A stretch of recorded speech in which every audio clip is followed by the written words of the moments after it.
Magandang araw sa ating lahat. Ating ngayong sisimulan ang ating banal na misa at hinihingi muli natin na kung mayroon kayong mga natatanging intensyon para sa misang ito ay maaari nyo munang i-post ang video ito at ilagay nyo po ang inyong mga intensyon sa comment section upang patuloy ay maisama natin sa ating panalangin. At syempre, iniaalay natin ang misang ito para sa natatanging intensyon ng lahat ng mga parokyano ng ating parokya dito sa San Santiago Apostol. Ating simulan ang ating pagdiriwang. Si Kristo'y muling nabuhay na naig sa kamatayan, kaya't di na mamamatay. Haleluya! Ipagdiwang ngayon ang kanyang tagumpay. Sa ngalan ng Ama at ng Anak at ng Espiritu Santo. Amen. Ang pagpapala ng ating Panginoong Hesukristo, ang pag-ibig ng Diyos Ama at ang pakikipagkaisa ng Espiritu Santo naway sumainyo lahat. Mga kapatid, aminin natin ang ating mga kasalanan upang tayo maging marapat gumanap sa banal na pagtuloy.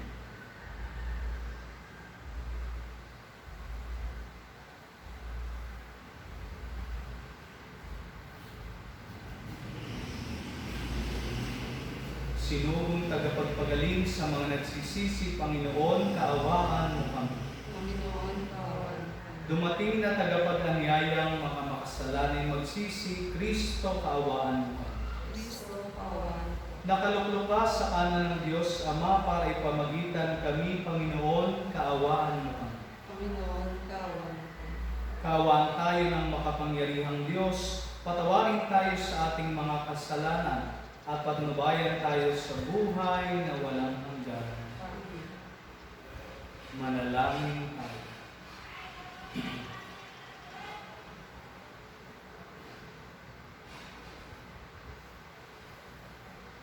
Ama naming makapangyarihan, pakundangan sa pagpapakumbaba ng anak mong masunurin, ibinangon mo sa pagkadapang sangkatauhang masuway.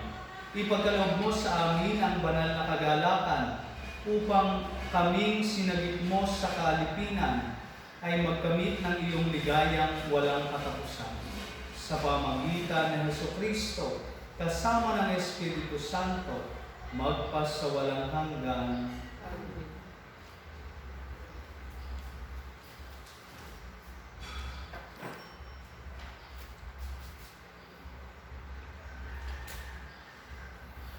Pagbasa mula sa mga gawa ng mga apostol.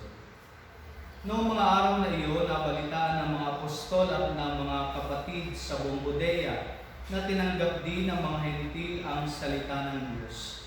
Kaya't nang umahon si Pedro sa Jerusalem, siya'y pinuna ng mga kapatid na Hudyo. Nakituloy ka sa mga hentil at nakisalo sa kanila, sabi nila. Kaya't isinaysay sa kanila ni Pedro ang buong pangyayari, buhat sa pasimula. Nasa lungsod ako ng Joppe at nananalangin na magkaroon ako ng pangitain. Mula sa langit ay inihugos sa kinaroroonan ko ang isang tila malaking kumot na nakabitin sa 4 na panulukan. Pinagmasdan ko itong mabuti at nakita ko roon ang lahat ng uri ng hayop, lumalakad at gumagapang sa lupa, pati maiilap at mga lumilipad sa ipapaw. At narinig ko ang isang tinig na nagsabi, "Tumindig ka, Pedro, magpatay ka at kumain." Subalit sinabi ko, hindi ko po magagawa iyon, Panginoon.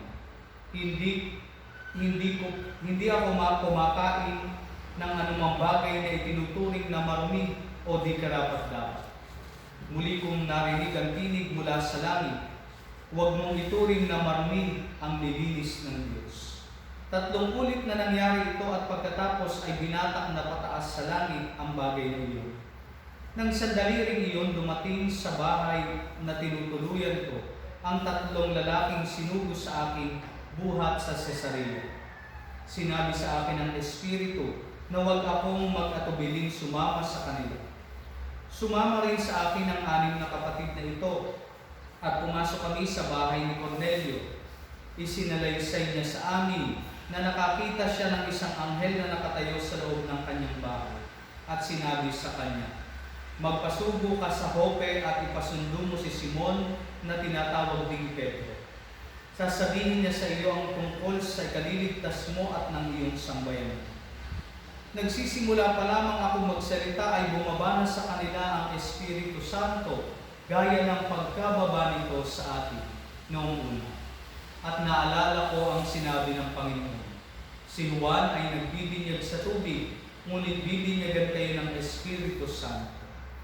Kung binigyan sila ng Diyos ng kaloob na tulad ng ibinigay niya sa atin nang manalig tayo sa Panginoong Hesukristo, sino akong hahadlang sa Diyos? Nang marinig nila ito, tumigil na sila sa pagpuna, at sa halip ay nagpuri sa Diyos. Kung gayon, sabi nila, ang mga hentil may binigyan din ng pagkakataong magsisip, magbagong buhay, upang maligtas. Ang salita ng Diyos. Salamat sa Diyos. Aking pinasasabikan ang Diyos na nabubuhay. Aking pinasasabikan ang Diyos na nabubuhay. Kung paano iyong batis ang hanap ng isang usa, gayon hinahanap ang Diyos ng uhaw kong kaluluwa. Aking pinasasabikan ang Diyos na nabubuhay. Nananabik ako sa Diyos, Diyos na buhay, walang iba. Kailan kaya maaaring sa harap mo ay sumamba?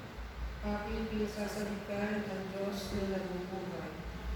Ang totoo't ang liwanag buhat sa iyo ay pakamtan, upang sa Siyon ay mabalik sa bundok mong dakong banal, sa bundok mong pinagpala at sa templo mong tira. Aking pinasasabikan ang Diyos na nabubuhay. Sa dambana mo, O Diyos, ako naman ay dudulog, yamang galak at ligaya ang sa aking iyong dulo. Sa salim ng aking alpay magpupuri akong lubos. Buong lugod na aawit ako sa Diyos na aking Diyos. Aking pinasasabikan ang Diyos na nabubuhay. Hallelujah, Hallelujah. Ako'y pastor na butihin, kilala kong tupang akin. Ako'y kilala nila rin. Hallelujah, Hallelujah. Sumainyo ang Panginoon, ang mabuting balita ng Panginoon ayon kay San Juan. Noong panahong iyon, sinabi ni Jesus, "Ako ang mabuting pastol. Iniaalay ng mabuting pastol ang kanyang buhay para sa mga tupa. Ang upahan ay tumatakas kapag nakikitang dumarating ang asong gubat. Iniiwan niya ang mga tupa, palibhas ay hindi siya pastol at hindi kanya ang mga tupa. Kaya't sinisila ng asong gubat ang mga ito at pinangangalat. Tumatakas siya palibhas ay upahan lamang at walang malasakit sa mga tupa. Ako ang mabuting pastol. Kung paanong nakikilala ko ng Ama at siya'y nakikilala ko, gayon din naman nakikilala ko ang aking mga tupa at ako na may nakikilala nila. At iniaalay ko ang aking buhay para sa mga tupa. Mayroon akong ibang tupa na wala sa kulungan ito. Kinakailangan sila'y alagaan ko rin. Pakikinggan nila ang aking tinig. Sa gayoy, magiging isa ang kawan at isa ang pastor. Dahil dito'y minamahal ako ng Ama, sapagkat iniaalay ko ang aking buhay, upang ito'y kunin ko muli. Walang makakukuha nito sa akin, kusa ko itong ibinibigay. Mayroon akong kapangyarihang ibigay ito at kunin ulit. Ito ang utos na tinanggap ko sa akin. Ang mabuting balita ng Panginoon. Pinupuri ka namin, Panginoong Kristo. Magandang umaga po muli sa ating lahat. Tayo ngayon ay nasa Lunes sa ika-4 na linggo ng muling pagkabuhay.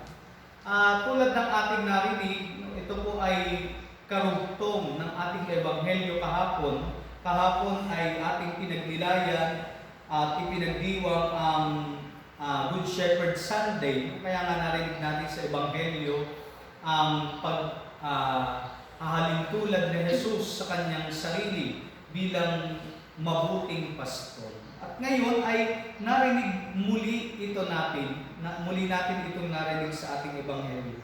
Maging hanggang bukas ay ito ang diskursyo na ating pagnililaya. At ano ba ang natatangi sa paghalin tulad na Jesus sa kanyang sarili bilang mabuting pastol? Na ang pagiging mabuting pastol ay laging nakatuon hindi sa kanyang sariling kapakanan at kabutihan, kung hindi sa kapakanan at kabutihan ng kanyang mga tupa o ng kanyang tao. Kaya nga po makikita natin na ang pagiging mabuti ay laging nakatuon dapat sa ating kapwa at hindi sa ating sarili. Ito daw po ang kaibahan ng isang mabait na tao sa isang mabuting tao. Ang isang mabait na tao ay maaaring maging banal sa kanyang sarili. Gumagawa siya ng mabuti, hindi siya nagsasabi ng masama sa kanyang kapwa, pero siya ay banal, siya ay mabait sa kanyang sarili lamang. Pero hindi lang ito ang hinihingi sa atin ng paglalarawan ni Jesus ng kanyang sarili at hamon niya para sa atin. Kung hindi lang maging mga mababait, kung hindi maging mga mabubuting tao, mga mabubuting tupa ng kanyang kawan. At ano ang implikasyon nito sa ating buhay pananampalataya? Na tayo rin katulad ni Jesus ay matuon ang sarili, matuon ang ating pansin, hindi sa ating sarili kung hindi sa ating kapwa. Kaya nga malinaw na sinasabi ni Jesus na ang mabuting pastol ay hindi tatakasan ang kanyang kawan. Na ang mabuting pastol ay handang ialay ang kanyang buhay para sa kapakanan ng kanyang kawan. Hindi siya matatakot na ipaglaban ang kanyang mga tupa mula sa asong buhay. At ito po ang makikita rin natin sa ating unang pagbasa, na makikita natin na tila ba yung mga Hudyo, mga unang Kristiyanong Hudyo, ay tinuligsa si Pedro dahil sinabi nila, bakit mo ipinapangaral si Jesus sa mga Hentil? Dahil malinaw pa rin sa kanilang kaisipan na ang mga Hudyo lamang ang pinagpala. Pero yung mga Hentil ay hindi kasama sa hinirang ng Panginoon. Ngunit ipinaliwanag ni Pedro kung paano ipinakita sa kanya ng Diyos na ang mga Hentil ay tagapagmana rin ng kaharian ng langit. Na ang kanilang kapwa, bagamat hindi Hudyo, ay kailangan din nilang gawa ng mabuti, pagpakitaan ng kabutihan upang tunay silang mga maging mabuting tupa na naayon, sumusunod sa halimbawa ng kanilang mabuting pastor. At tunay nga po, ito yung makikita natin sa ating pakikipagkapwa, lalo na ngayon sa panahon ng pandemya. Marami ngayon na dahil nga tayong lahat ay gipit, tila ba tayo ay nagiging, sabi nga ay makasarili. Tila ba nagiging dahilan ito upang tayo ay manlamang sa ating kapwa. Narinig natin ang maraming mga problema sa pamimigay ng ayuda na mula sa gobyerno. Maraming tumutuligsa sa mga nasa kapangyarihan. Bakit ang nabigyan lamang ay hindi yung talagang nangangailangan, sa halip ay yung kanilang mga kamag-anak at kakilala at kaibigan? Sa halip na ang pagkakataong ito ay magpakita sa atin, magbigay sa atin ng inspirasyon upang isipin ang kapakanan ng ating kapwa. Sa kabaligtaran, ang nakikita lamang natin ay ang ating pangangailangan. Subalit hindi ito ang panawagan ni Jesus sa atin, lalo-lalo na sa araw na ito, mga kapatid. Na kung papaanong ang mabuting pastol ay laging nakatuon sa kapakanan ng kanyang kapwa, ng kanyang kawan, tayo rin bilang kanyang mga tupa ay ituon natin ang ating pansin, hindi lamang sa ating pangangailangan, higit sa pangangailangan ng ating kapwa. Napakaganda ng sinabi ng isang santo. Sabi niya ay, hanapin mo at tugunan mo ang pangangailangan ng iyong kapwa upang tugunan naman ng Diyos ang iyong pangangailangan. Kaya nga hindi sa lahat ng pagkakataon ang ating pangangailangan ng ating tutugunan. Dahil kapag ibinigay natin ang pagkakataong ito para tulungan ang ating kapwa, ang Diyos mismo ang tutulong at magbabalik nito sa atin. Kaya nga mga kapatid, ito ang panawagan ni Jesus na ating mabuting pastor. Sana tayo ay hindi lang mga maging mababait na tupa, na tayo ay nagiging banal, naliligtas tayo sa ating sarili. Subalit, ang kabutihan, tandaan natin, ay laging nakarugtong sa ating kapwa. Ito'y hindi natin maiaalis dahil hindi tayo maaari, hindi natin kayang maging mabuti sa ating sarili lang. Dahil ang kabutihan, goodness, is always in connection with others. Hindi natin kayang maging tunay na mabuti kung sarili lamang natin ang ating iniisip at pinapahalaga. Pagpalain.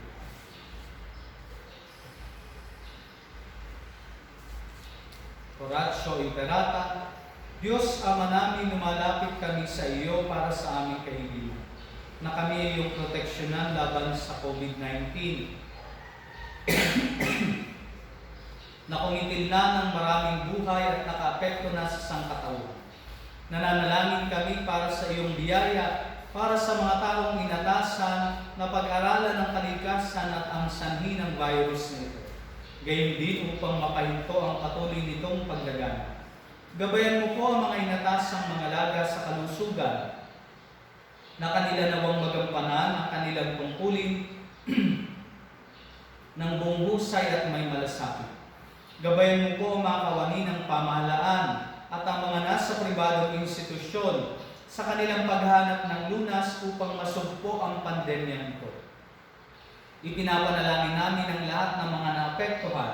Naway hilungin mo po ang kanilang karamdaman. Ipagkaloob mo po nawa sa amin ang iyong biyaya upang kami ay patuloy na makagawa ng kabutihan para sa lahat at makatulong sa lahat ng mga nangangailangan.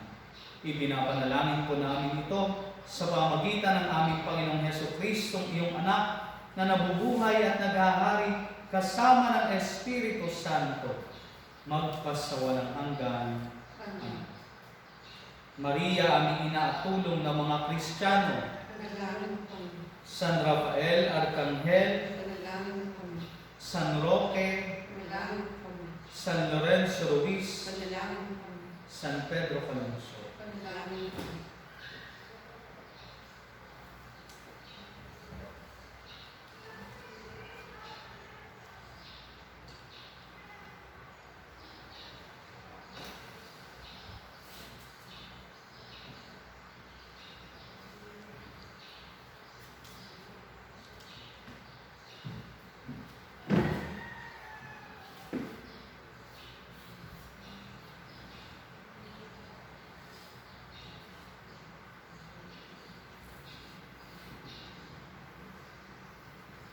Kapuri-puri ka, Diyos, sa mga lumikha sa sanlibutan, sa iyong kagandaang loob na ito ang aming nayahan. Mula sa lupa at bunga ng aming paggawa ang tinapay na ito para maging pagkain nagbibigay mo. Kapuri-puri ang may kapal ngayon at kailan.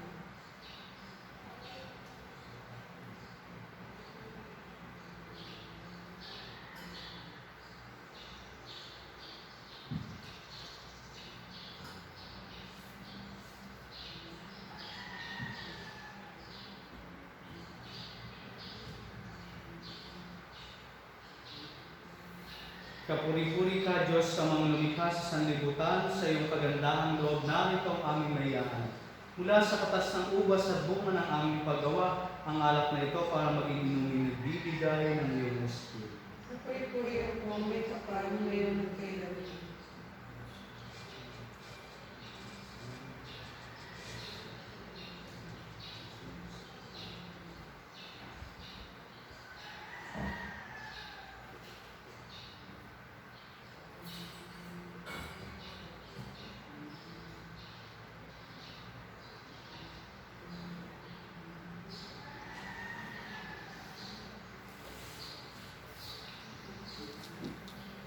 Manalangin kayo mga kapatid upang ang paghahain natin ay kalugdan ng Diyos ang mga makapangyarihan.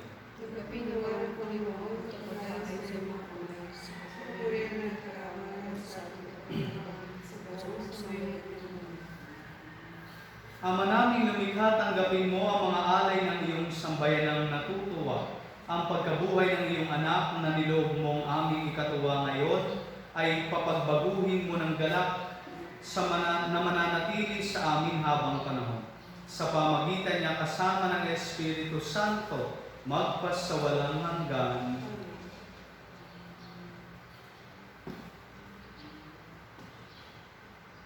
Sumainyo ang Panginoon. At sumayon. Itaas sa Diyos ang inyong puso at diwa. Tinaas na namin sa Panginoon.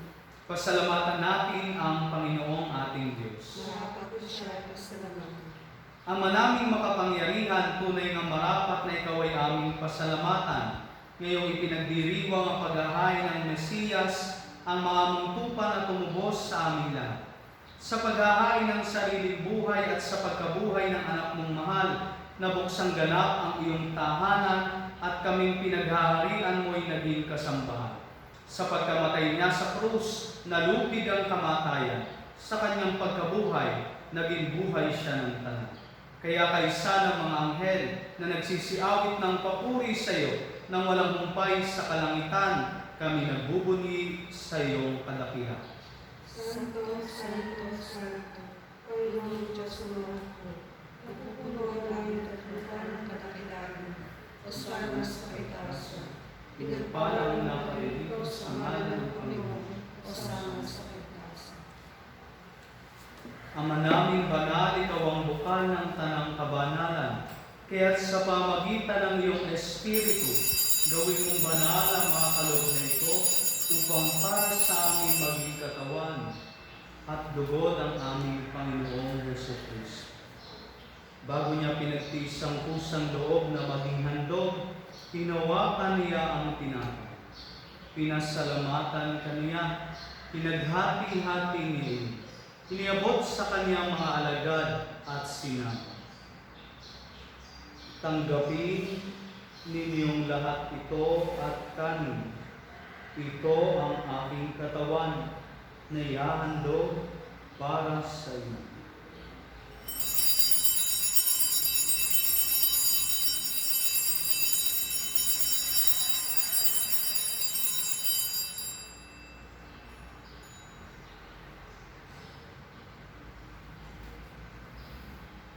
Gayon din naman nung matapos ang hapunan, hinawakan niya ang kalis. Muli kanyang pinasalamatan. Iniabot niya ang kalis sa kanyang mga alagad at sinabi, tanggapin ninyong lahat ito at inumin. Ito ang kalis ng aking dugo, ng bago at walang hanggang tipan. Ang aking dugo na ibubuhos para sa inyo at para sa lahat sa ikapagpapatawad ng mga kasalanan. Gawin ninyo ito sa pag-alaala sa akin.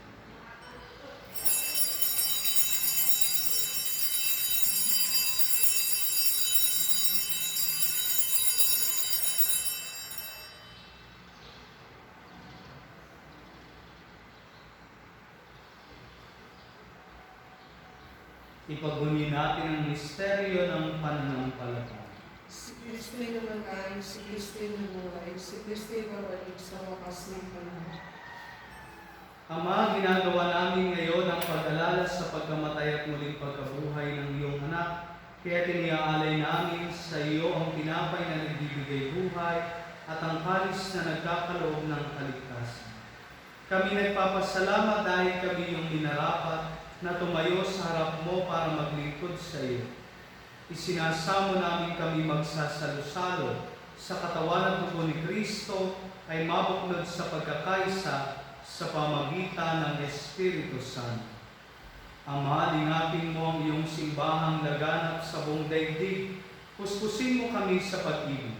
Kaysa ni Francisco na aming Papa, ni Buenaventura na aming Obispo at ng Tanang Kaparian. Alalahanin mo rin ang mga kapatid naming nanginay na may pag-asang sila'y muling mabubuhay. Gayon din ang lahat ng mga pumanaw.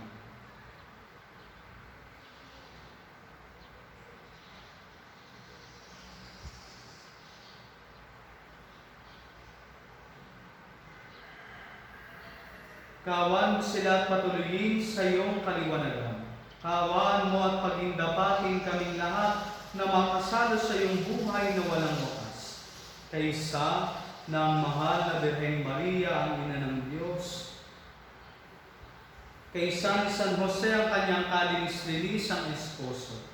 Kaysa ng mga apostol ni San Santiago na ating patron at ng lahat ng mga banal na namuhay dito sa daigdig ng kalugod-lugod sa iyo. May pagdibong nawa namin ang pagpupuri sa ikararangal mo sa pamagitan ng iyong anak na aming Panginoong Hesus Kristo.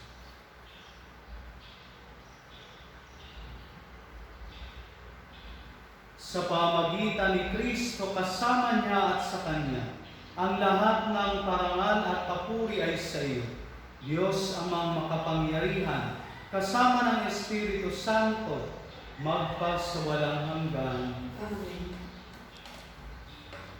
Bilang isang pamilya ng Diyos, tumawag tayo sa ating Ama sa panalangin tinuro sa ating Jesus. Ama namin, sumasalangit ka, sambahin ang ngalan mo. Mapasa amin ang kaharian mo, sundin ang loob mo dito sa lupa para ng sa langit. Bigyan mo kami ngayon ng aming kakanin sa araw-araw at patawarin mo kami sa aming mga sala para ng pagpapatawad namin sa mga nagkakasala sa amin.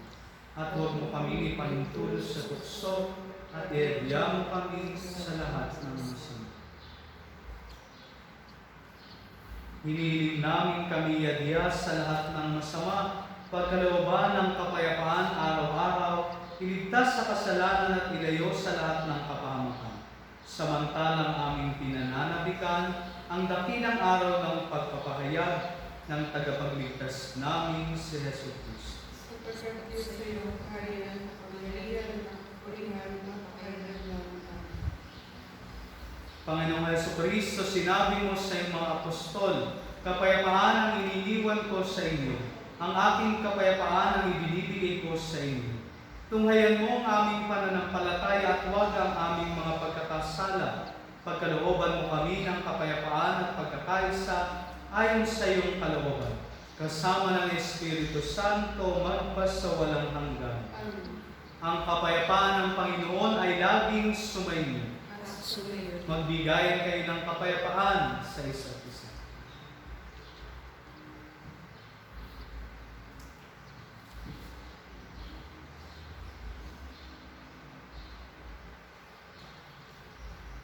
Ang meron ng Diyos na nag-aalis ng mga kasalanan sa liputan ng mga wakasan.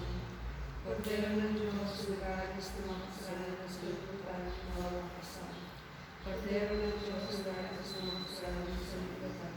Pagkaloob sa amin ang kapayapaan.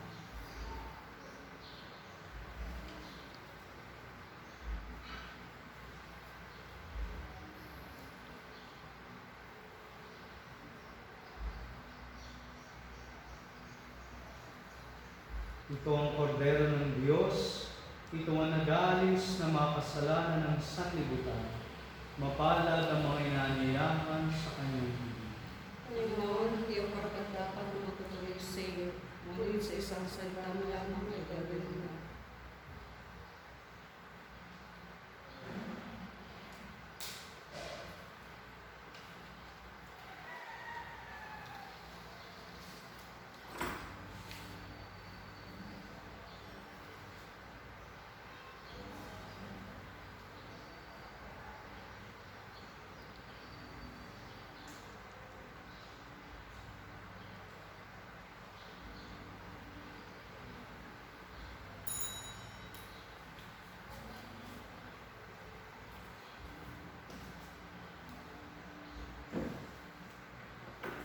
Si Jesus ay nagpakita samantalang sama-sama.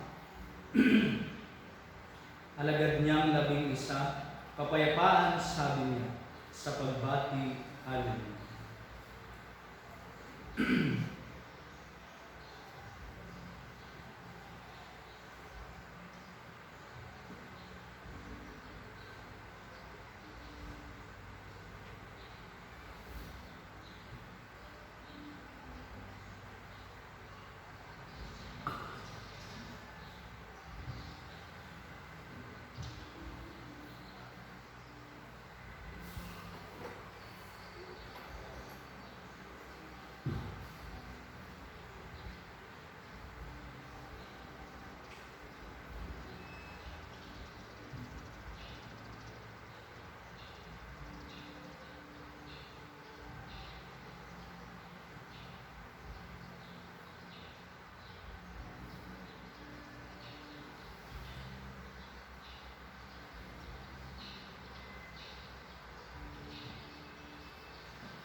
Manalangin tayo.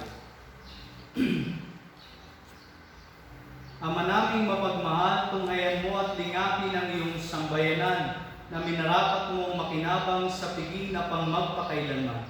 Ipagkaloob mo kami maluwalhating makarating sa pagkabuhay na magtatapok sa amin sa iyong piling. Sa pamagitan ni Jesucristo, kasama ng Espiritu Santo, magpa sa walang hanggan. Amen.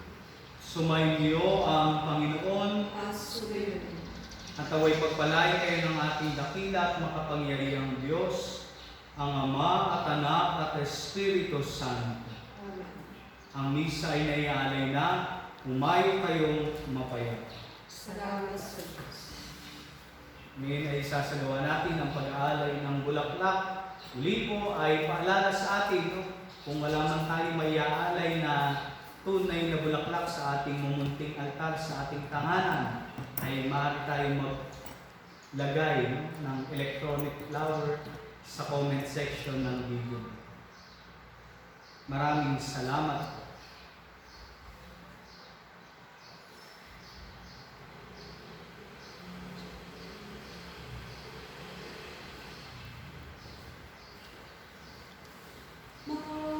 Matamis na himon, pinagawa, dugan kami ng ako, naman pong mag-alay ng mga bulaklak. Bawat isang araw ang magdudulot, yaring murang kapay, tunog na bulaklak, sadyang salit-salit. Sa mahal mong harapan, aming ialay. Lubos ang pag-asa, namit pananalig, natatanggapin mo'y handog na pag-ibig. Lubos ang pag-asa, namin